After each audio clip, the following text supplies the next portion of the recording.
support in there. And I was like, I can be a diverse entrepreneur who's supported by, in the community of, everyone. So it's all inclusive. And she always made me feel like that.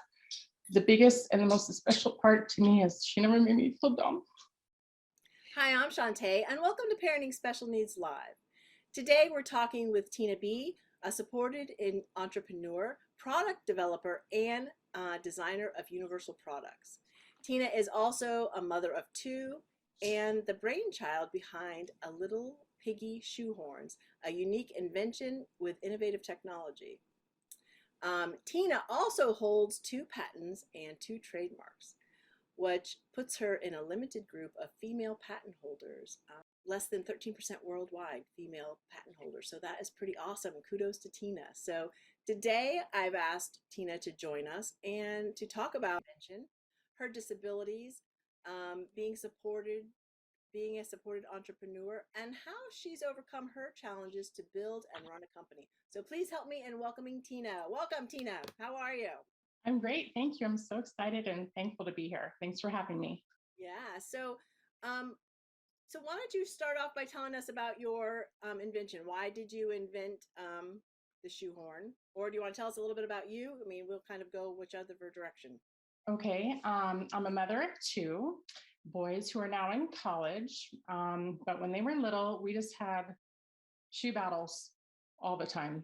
That's the last thing that you get on, and you're like, please just get your shoes on. We got to get out the door. You're dressed. You got a purple shirt on with pink pants and red shoes. Or you want to wear the red shoes? Cool. Just put them on because we got to go. And so I would ask my children, I'm like, why is it so hard for you? And they told me that it was very difficult for them to get their foot into the shoe. And so I'm like, okay, I'm listening to them. So I thought I remembered my grandmother using a shoehorn to teach me how to put my shoes on. So I looked on the internet for kids' shoehorns and there were none. And so aha moment for me. Then I decided, well, I'm gonna design my own. So I tried a spoon and tried all these different things. And then I just sat down one day when I had a little extra time and designed little piggy shoehorns. And they took off. And really, it was really the products really made more out of love for my kids because I wanted to make them feel confident, And so I designed those, and here we are. Dressing for our children independently is so important. So Yes. now you also mentioned that you have some disabilities or challenges. So can you share about those? Yes. So I have an auditory processing disorder, and then I have some cognitive um, problems, which I don't know. I guess I think of them more as a gift because it allows me to be able to see the world through a different set of eyes. Sometimes I kind of feel like my purpose is to go right along the path that I'm going on of designing products and being a diverse entrepreneur. Um, and when I have difficulties, I get very frustrated. And my company, when I first kind of launched it, it was mediocre per se. And I just felt so bad all the time. I was like, because I didn't have the confidence that I could communicate um, with everyone else, I guess, because we always separate everything. So, my group of people, we kind of understand each other in other groups, but I couldn't communicate my product and my messages clearly. And I just kind of wasn't really getting anywhere. I was spinning my wheels, spinning my wheels. So then I was looking through Facebook at one time and I came across Sarah Shaw and Retail Revelation. And I kind of looked through there and I was like, who is this lady, right? Who is she? She's cute and all, but who is this woman, right? And then I looked at how many people she had in her group and snooped through her stuff. And I was like, wow, this is pretty cool. And I'm like, yeah, she probably won't help me. She's not going to have time, because I had tried to get in other groups before and people were kind of rude to me because they were impatient. Because it takes me a few minutes to uh, communicate what I need to say, or I get a little stuttery sometimes and they get impatient. But she called me. I was all, oh my God, this is like the lady that she called me and talked to me on the phone. I was just like, wait a minute.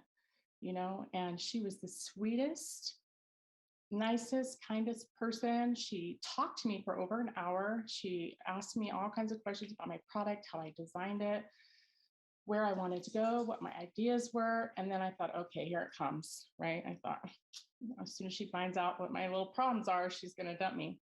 So I said, well, I need to tell you, some of my disabilities and problems that I have. And she was like, yeah, no problem. I got you. And I was all, what?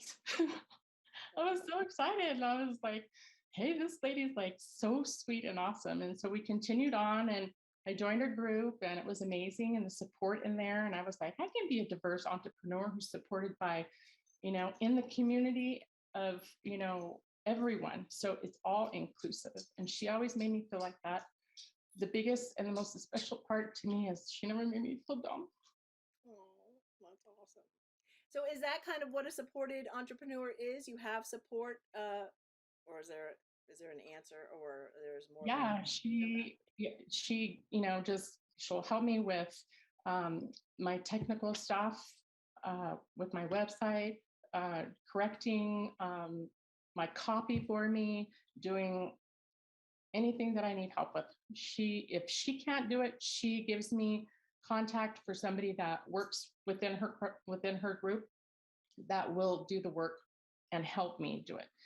And she also has a lot of great videos in her program.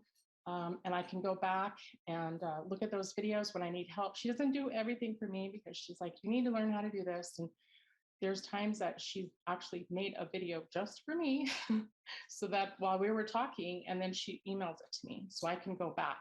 She always gives me her time. She's just really amazing. So in collaboration, I'm just really thankful for her. Do you want to introduce her and let Sarah speak to us a little bit? Yes, and now introduce my team, my team member, Sarah. Hey, I'm so glad to have. Thanks for having me on this interview with you. For me, working with entrepreneurs in general is just a thrilling part of my life. To me, it's sort of what I get out of bed for every day. And working with somebody like Tina, who needs different levels of help from me, has been a really great learning experience for me as well. Just because there's so many things, sometimes it's, you don't know what you don't know until somebody asks you, right? Or you don't know what you know until someone asks you for help in that area. And that's kind of how I developed my coaching programs over the last 14 years. I've been doing this since 2009 after I had my own product-based companies, and ended up, for various reasons, just moving into consulting because so many people were asking for my help. And I also am one of the 13% that had women that had a patent. Mine's expired, but I had a closet organizer for handbags that I invented in 2003. So in 2014, it was kind of a done deal at that point.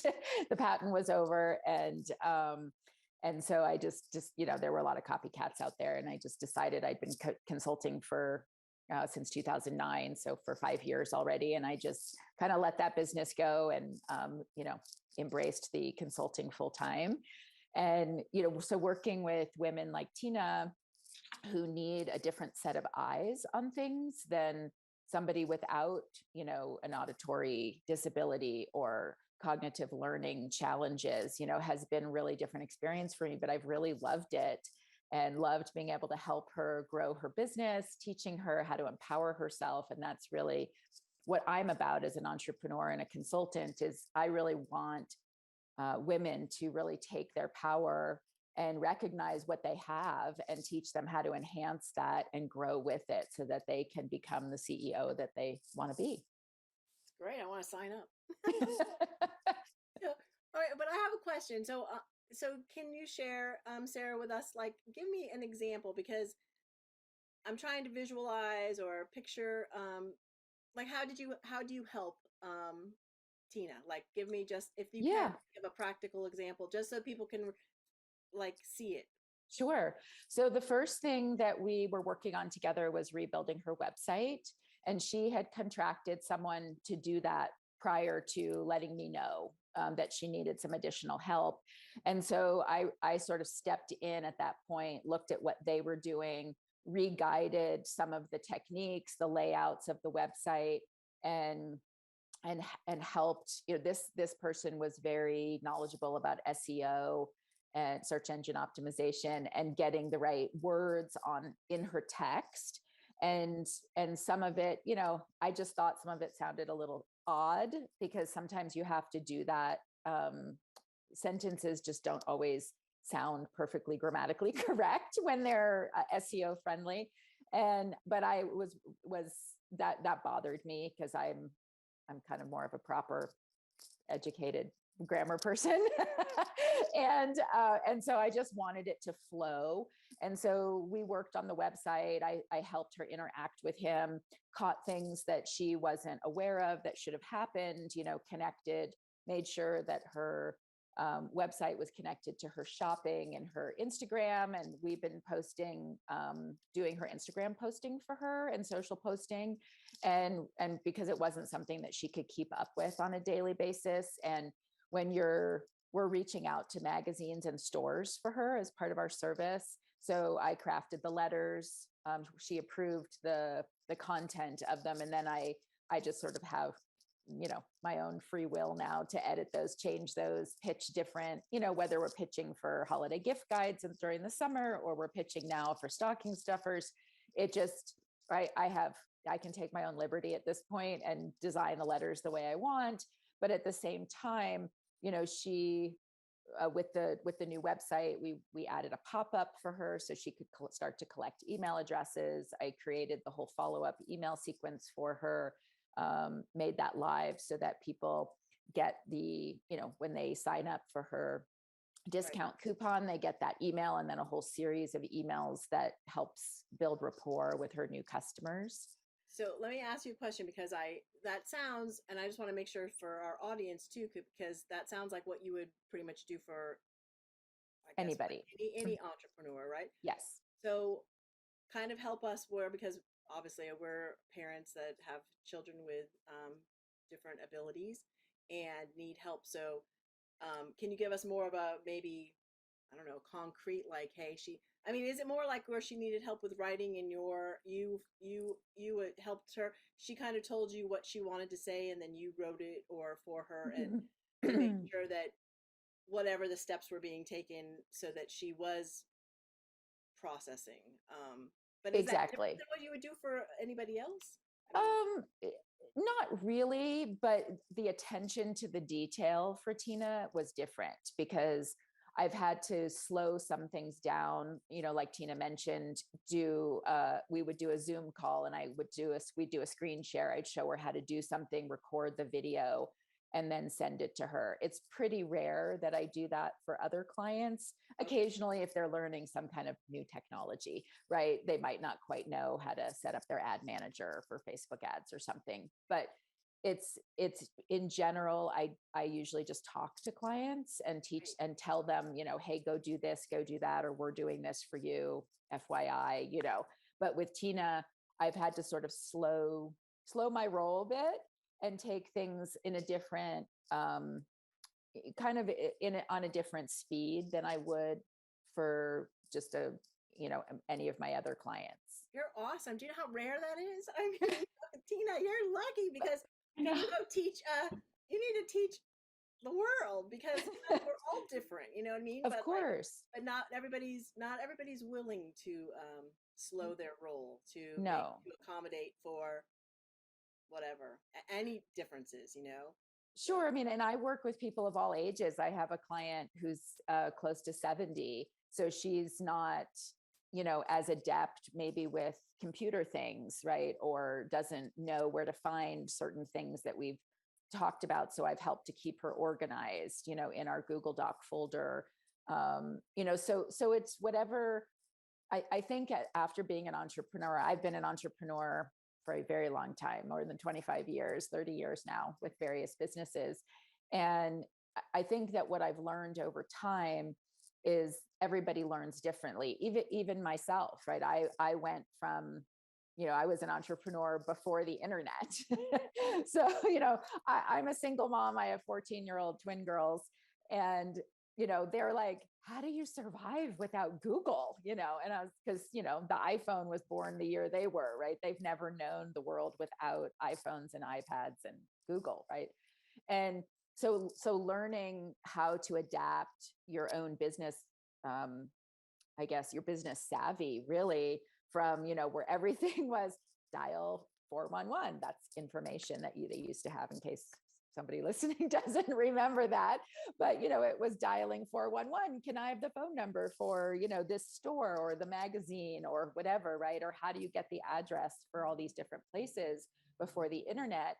So I've always had to adapt my own learning skills. And I think one of my, I don't know, I guess it's part of my secret sauce, is that I've been able to interpret how you adapt over time, because I've had to do it so many times myself, going from having staff that built my website and did all my email marketing when I had my handbag company, to losing all of that, regrouping, developing my patent, and then doing everything myself, right? Learning how to build a website, learning how to do email marketing, teaching myself Photoshop. I mean, all these things that, then of course, social media shows up, right?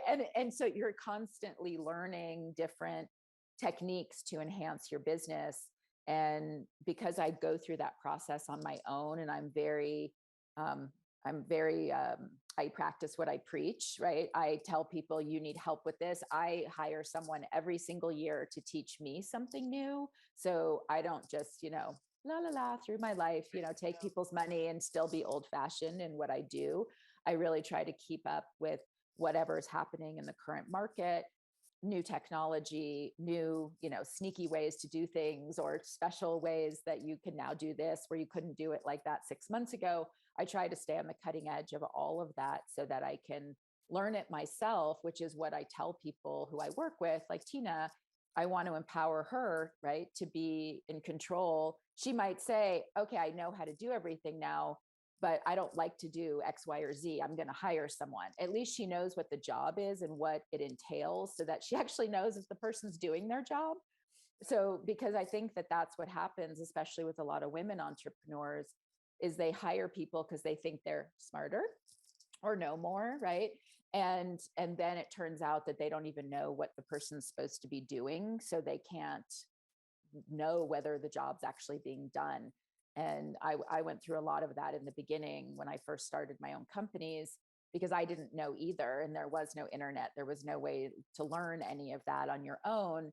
And so I trusted people to do it for me, but I didn't know what the job was. So I could never, know what my ROI was on what I was paying them to do for me, because I didn't even know what to expect. So I wanted to change that for women entrepreneurs and help empower them to know what's what and who's who and what they should be getting for their money. Wow.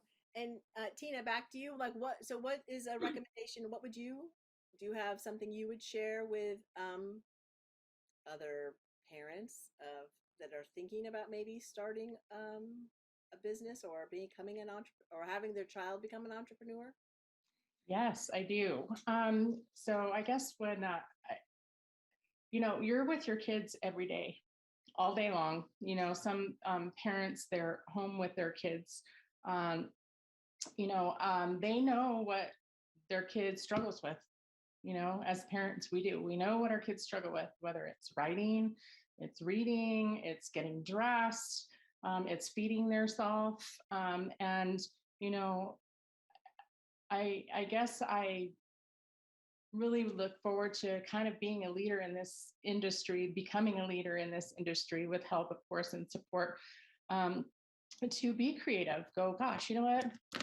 How can I make this marker easier for my son to use, who has dexterity problems? How can I do that? Whether it's adding a little spongy thing on here for gripping and pincer skills, or, changing up hearing aids, that aren't so aggravating to skin or irritating to someone. I mean, we're all creative.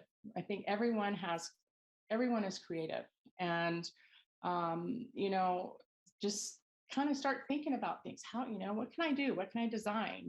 Just putting simple little things you have in your kitchen or whatever together, or I don't know, using a paper clip to, or taking a sponge, and then the process just kind of changes and it grows and it grows. Like this, this is my end product here. My first shoehorns, they did not look like this at all.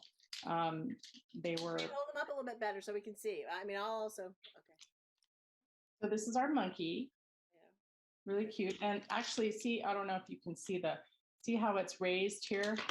The face is raised. So that's kind of like, so that it gives for gripping. So for people who with special needs or whatever, they need that texture to kind of get their sensory awareness. Yes. Yep. And then see the little curve right here. See this curve here? So that's my technology and how it dips in right here, and then it kind of comes down and goes down. So when you put so the handle also is the size for a kid to hold, and then the size for their shoe, because a regular adult shoehorn's like twice the size. It's like this big, and it's hard for little hands, and it doesn't fit into the back part of little shoes very well. And so when they go to hold this and they put their shoe on, they put it down in this little dip. This is my arch nemesis word, ergonomically. Yes, ergonomically. Mm-hmm. You did it. That ergonomically slides it teaches the muscles how to slide into the shoe. And so it's kind of like, remember fat pencils and wide ruled paper? And when you were in first grade, they gave you a big fat pencil so that you could learn your muscles. So it's muscle memory, right? To learn how to form letters. Well, this is a muscle memory kind of technology that ergonomically teaches the Achilles tendon to slide a foot into the shoe. So, I mean, I don't know, I guess there's a blessing with the little ADHD cognitive brain or whatever, because you kind of look and see the world in a different way. It's very interesting and it's fascinating. But so that's kind of how these work. And I'll share a video with you of one of my little girls up in Edgewood, New Mexico. Her name is Mia, and she loves mermaids. And so I'm going to make a mermaid shoehorn just for her and name it Mia. Oh, but cool. I'll share a video with you so you can post on your website. Like, she wanted to be included because she's, she can't wear certain types of shoes because her AFOs don't fit in those shoes. And the mom was like, it's just breaking the back down. You can't have those. I'm sorry. And she would just cry. She would just be so sad and upset, and she would cry. And I heard about this through a friend of mine. It was the weirdest thing. It was like a divine intervention. And so I called the mom. I said, hey, I have some shoehorns for you. I want to give you some. I'm going to come up and show you how to use them so she can wear those cool kid shoes. And she's like, all right. So we went up and we played around for a little bit. And then I showed her how to use the shoehorn. And she was so happy. And she would just slide her foot right in there, and she got to wear all the cool kid shoes to school, because it's important to be, included. Right. When you were little and you were like, oh, I want those Jordache jeans, or those? Or Gloria Vanderbilt with our Nike tennis shoes. We had and then we had like the big mall hairdo, Yeah. So, I remember those days, and, I just wanted to kind of make sure everybody gets included. So yeah, that's awesome. Well, you guys, I can't thank you enough for both. Like, it's you're inspiring, and you're also empowering women and creative people in general. So that is thank you. And Sarah, thank you for everything that you're doing, because maybe everybody will take a little tip and kind of slow their roll. I think. Yes, I hope so. Yes, because I think sometimes that's just what's needed. Anyway, but I can't thank you guys enough. Is there anything else that I didn't ask that you wanted to share about before we sign off? And if not, I'll okay. All right, well, you guys, thank you so much for being with us today and for sharing. And I will put the links to the little Piggie shoehorns, right? Is that correct? Yeah. And also, Sarah, you might want to put you send me your guys' stuff, and we'll share when we post this on go live. We'll share these and connect everybody, because That's awesome information. And thank you for being with us today. And in case no one has told you today, you are doing a great job. It's hard work. Be good to you, and I'll talk to you soon. Thank Bye. you.